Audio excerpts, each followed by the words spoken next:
How's it going, guys? My name's Wilson. One of the most controversial topics in recent times, Anthony Davis named to the NBA Top 75 list over Dwight Howard, to most people's surprise, wasn't included on the list. If the NBA was back 10 years ago, many people would have believed Howard would have been an all-time great, having all-time great potential, one of the most accomplished players in the game, given his size, defense, and athleticism. Anthony Davis, before joining the Lakers, had a tough stint with New Orleans. Although he was one of the best players in the game, AD did not find as much success as Orlando Dwight, since many don't believe Davis should have gotten the nod in the all-time greats list over Howard. It's time to finally settle the debate once and for all whether New Orleans' Anthony Davis had a better resume than Orlando Magic's Dwight Howard. We'll compare the two to see who actually was the more impactful player. Both drafted first overall in their respective class, Howard, unlike Davis, did attend college, the #1 selection, over the likes of college superstars Emeka Okafor and Ben Gordon. Howard, a 6'10", 18-year-old, the top high school player, alongside the likes of Sebastian Telfair, Josh Smith, and Sean Livingston, some of the other high picks that skipped college. A physical specimen, viewed as a Tim Duncan type talent with the shot blocking, running the court, while Okafor, the older prospect, Howard taller, more athletic. The #1 pick discussion raised tons of heated battles. Orlando ultimately went with the high school phenom. Charlotte picked Okafor second overall. In terms of rookie rankings, Okafor already a 15-11 guy off the bat. Howard, a 12-10 guy, averaged nearly 2 blocks. Dwight considered more of a sure thing. Year 2, it was Howard who was undoubtedly the better player. Reliable and durable, played all 82 games each of his first 4 seasons. Year 2, performance made progress, averaged nearly 16 a game, 12.5 boards. Okafor became injury prone. Dwight was initially listed as a power forward, Tony Batiste the team center, Howard still a testing experiment, eventually developed into a defensive monster center, insane shot blocking skills, tons of upside, despite Orlando still a struggling franchise from the post-Tracy McGrady era. By year 3, the 21-year-old officially became a first-time All-Star in 07, averaged 17.5 points, over a dozen boards, nearly 2 blocks. Howard undoubtedly became the franchise's player, with other role players Hedo Turkoglu, Grant Hill, and Jameer Nelson. Team finished 40 and 42, the 8th seed, amongst the greats in the Eastern Conference. Shaq was voted the All-Star starter due to popularity, while Howard experienced his first postseason, averaged a subpar 15 points, 14 boards against the Pistons, the #1 seed. Despite a promising 29-17 Game 4, Orlando and Howard got their first postseason taste in a sweep. Although the Magic had a bright future, Howard, one of the most promising up-and-coming superstars in the game. No doubt, Dwight officially became a superstar in 2008 at 22-23 years old, 4 straight seasons playing every single game, averaged over 20 points, 14 boards, first of 5 rebounding titles, with the addition of former All-Star stretch forward Rashad Lewis, an 18 points, 41% three-point shooter, a prime Turkoglu, and a solid Nelson. Howard became clearly the best center in the league by his 4th season, considered a superstar, made first team All-NBA, came in 5th for MVP voting, defensive second team, slam dunk champion, super beloved on the first-year coach Stan Van Gundy. Against Chris Bosh's Raptors, Howard averaged nearly 23 a game, over 18 rebounds, nearly 4 blocks to knock off Toronto. His athleticism for a big, second to none. There was no reason to believe why Howard wouldn't be an all-time great. Orlando ended up playing Detroit, losing in the semis in 5, super competitive matchup that most remembered. The following season, the Magic continued to build chemistry. Everybody besides Dwight on the team can pretty much shoot threes, with Howard anchoring the paint. The 2009 season single-handedly made Dwight a Hall of Famer, one of the single most valuable players in the game defensively. Howard averaged 20 points, 6 points, 14 rebounds, 3 blocks, 4th for MVP voting, elevated his level of play after the 08 Olympics. Only LeBron, Kobe, and Wade finished ahead in the MVP rankings, responsible for the #1 defense in basketball. 09 Dwight was way quicker than modern-day Joel Embiid. Howard came as close to unanimous for Defensive Player of the Year. 23 years old, one of the best seasons for any 23-year-old center, primed to make a Bill Walton-type level impact from a young age. The Superman-Shaq comparison started building. Orlando won 59 games. Stan Van Gundy in his coaching prime, the Magic ran a lineup with all deadly shooters, with Dwight anchoring the middle, Howard the crazy athleticism, unstoppable pick and roll with Turk, strong finisher at the rim because of his 6'10 size athletically, despite having a mediocre post game. Howard's defense literally second to none. In today's NBA, Orlando Dwight would easily win DPOY over Rudy Gobert. Outside of Howard, no one else on the Magic roster would be considered an all-defensive type caliber player. Orlando finished 6th in defensive rating in 07-08, first in 2009, third in both 2010 and 2011 because of Dwight. Turkoglu and Nelson had their best years with Howard and were average players on other teams. The only other players better than 09 Dwight at the time, Kobe, LeBron, and D Wade. Howard right up there with CP3 and Nowitzki, finished 4th for MVP, also had a strong case. Despite being the best offensive big, his defense considered way better. Eliminate Dwight from the Magic team, they likely won't be anywhere close to the playoffs. Played like a true superstar in the Philly series, averages of 24 points, 16 boards, 3 blocks, 68% shooting. Before facing Boston without Kevin Garnett, Howard put up 23 and 22 boards in Game 6 to avoid elimination, 5 huge blocks in Game 7. Many didn't think Dwight would have a chance against LeBron's Cavs, but a team with great size combined with deadly shooting and a slower Zydrunas Ilgauskas, Howard went to work, destroyed Big Z, 30 and 13 Game 1. His only game struggle with Game 2 held to 10 points on 8 shots, only managed to lose to a LeBron buzzer beater, bounced back to follow up with a 24-point Game 3, 27 and 14 Game 4. After falling Game 5, Howard had a masterpiece 40-point, 14 rebound closeout, 14 of 21 from the field, dunked multiple times. Being his age, led his team to the finals. Orlando viewed as a potential dynasty. Although Howard wasn't as strong, versus the better Lakers front line of Gasol and Bynum, Dwight just averaged 15 and 15, 4 blocks, missed big free throws Game 4. Howard's first dunk of the series came towards the end of Game 2. Despite coming up short, the future is still viewed extremely bright for the Magic and Dwight. Orlando then decided to trade for Nets All-Star Vince Carter for Rafer Alston, Tony Batik, and Courtney Lee. Because of cap issues, Hedo Turkoglu signed for 5 years $53 million to Toronto. Howard's scoring numbers went down to just 18 points, but still 4th for MVP, once again near unanimous for DPOY. Carter, Lewis, and Nelson took more shots per game than Howard. Nelson never became the same after the injury.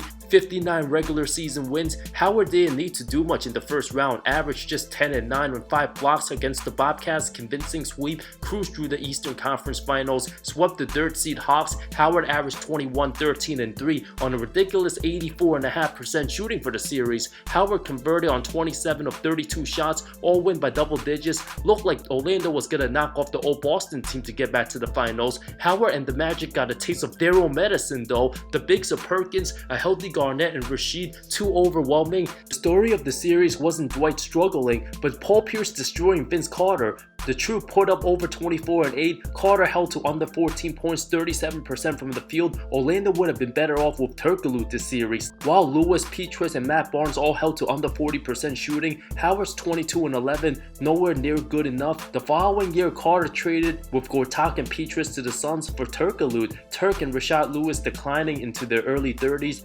Orlando added vet Jason Richardson, young power forward Ryan Anderson, Brandon Bass, and JJ Redick became huge pieces. Signed the depleted Gilbert Arenas. Team didn't elevate with the role players getting worse. Howard had his best regular season, averaged 23 and 14, a steal and a half, 2.5 blocks. Single-handedly led Orlando to 52 wins. The 4th seed came in second in MVP behind D Rose, an argument for first given how poorly his team was. Once again, near unanimous for DPOY. Howard no help in the Hawks series, put up 46 and 19 in Game 1, averaged 27 in Game 15.5 boards. Looking at how poorly his team shot the ball, the loss couldn't be blamed on him. The following season, Howard single-handedly destroyed the Magic franchise for years. Unhappy, drew head coach Stan Van Gundy under the bus, constantly in the spotlight for trade rumors, still put up great numbers, but a season-ending back surgery, played 54 games, the team 33 and 21 with him on the floor. Tenure ended on ugly terms. Rest of his career painted a negative image due to high expectations in LA and Houston. Dwight's reputation took a massive hit, but with 8 seasons in Orlando, Howard was a double-double machine. Averaged 18.5 points, 13 rebounds, over 2 blocks, 58% shooting, 6 All-Stars, 6 All-NBAs, including 5 first team,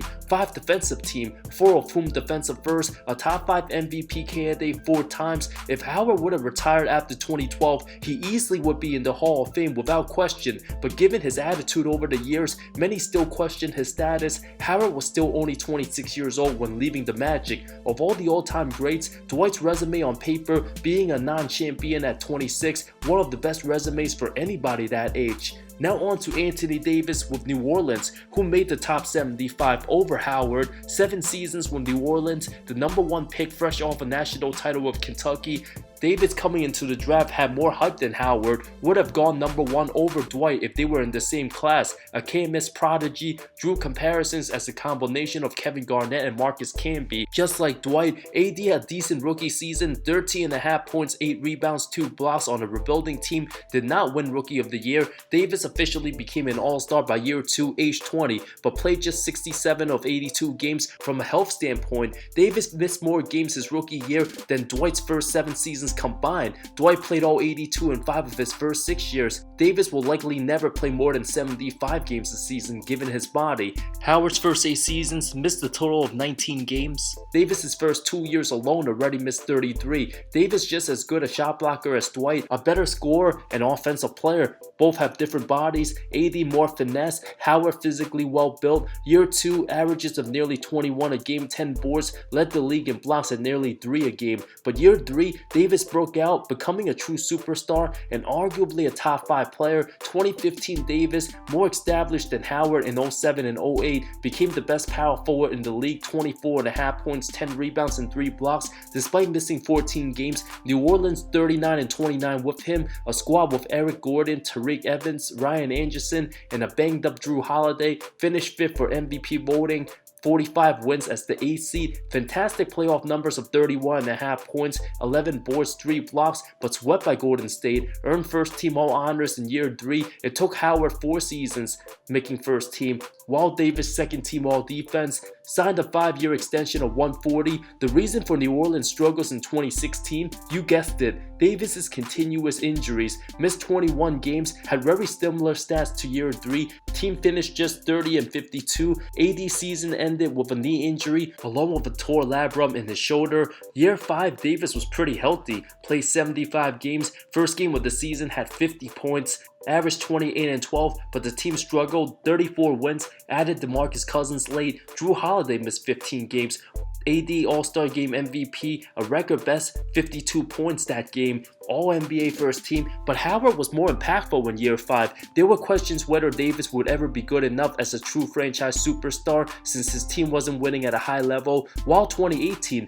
Davis nothing short of spectacular, age 24, his best regular season, over 28 points, 11 boards, 2.5 blocks, a 48 and 34 record, 75 games played, 3rd for MVP behind James and Harden, first team All-NBA along with first team All-Defense, 3rd in DPOY, absolutely dominated round 1 versus Portland. Masterful averaged 33 points, 12 rebounds, 2 steals, 3 blocks, 58% from the field, a 47-point closeout. Having a healthy Holiday, prime Mirotic, and playoff Rondo would have given any other team in the league problems in round 2 if they didn't bump it to Golden State. AD put up 28 and 15 that series, falling in 5. After winning his first series in 6 seasons, there were optimism for the franchise going forward, but 2019 turned out to be Davis's final season with New Orleans. As soon as he signed with Clutch Sports, a few months after LeBron signed with the Lakers, the rumors to LA started immediately, causing distractions with the Pelicans the whole season. The team was around 500 through 30 games.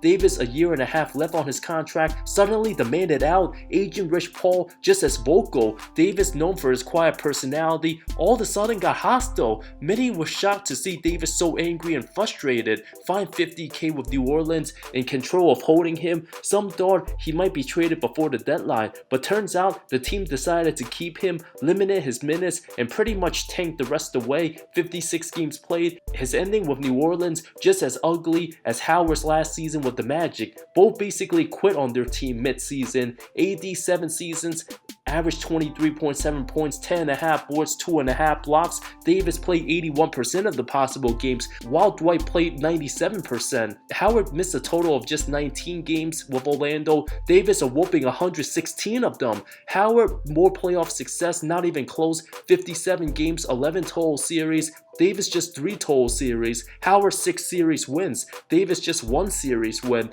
Howard also closer to winning an MVP than Davis. 3 Defensive Player of the Year awards compared to Davis's 0. Both made 6 All-Star teams. Davis 3 first teams. Howard 5 first teams. Dwight clearly the more impactful defensive player, while AD better offensively. Howard 6th Player of the Month award, Davis just 2. Howard also the clear-cut rebounder at the time with the Magic, and by far number 1 on defense. Davis was top 5 on defense, but not number 1. While the Magic won between 20 to 25 games the next 3 seasons post-Dwight era and continues to stink, Howard's value to the Magic very similar to Steph Curry's value with Golden State. Replace Howard with Davis on those Magic teams, they wouldn't be anywhere as successful. Due to Davis being injury prone and missing tons of time, Howard was clearly more impactful in his Orlando days than Davis with New Orleans, although Davis won a title after leaving New Orleans as one of the greatest number 2 options in his prime, putting up 28 and 10 in the bubble run, and Howard fell out heavily. Davis's injuries after the bubble has taken a toll, making many concerned about his status, whether he's already reached his ceiling,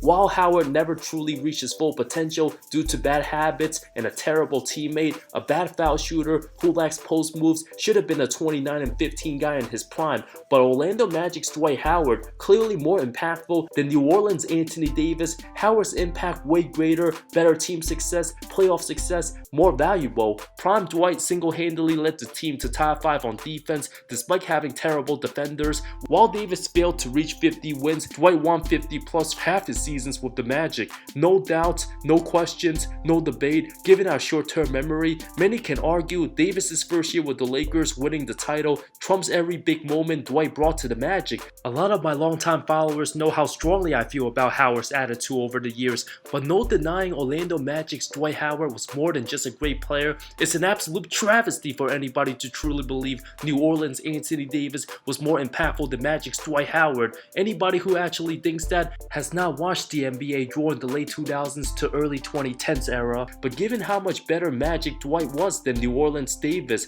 there is a valid point why many were furious Howard was left off the NBA top 75 list, but not Anthony Davis. Thank you so much for watching this video. After watching this, does anybody still believe New Orleans Anthony Davis was better than Magic's Dwight Howard? If so, let me know in the comments why you think so. It shouldn't be a debate at this point, honestly. So, for those of you who followed the NBA for a long time, y'all know the answer. Regardless of the outcome of Dwight's career after Orlando, how many greats at age 26 without a ring was as accomplished as young Howard? Let me know what you think of my video. Hope y'all enjoyed it. Happy holidays. Thank you so much for watching. I talk NBA comparisons, amazing storylines, everything related to NBA basketball, NBA history, and much more. So if you love this topic, hit the subscribe button. More debates and comparisons videos in the future times. I love all of you. Merry Christmas. See you next time.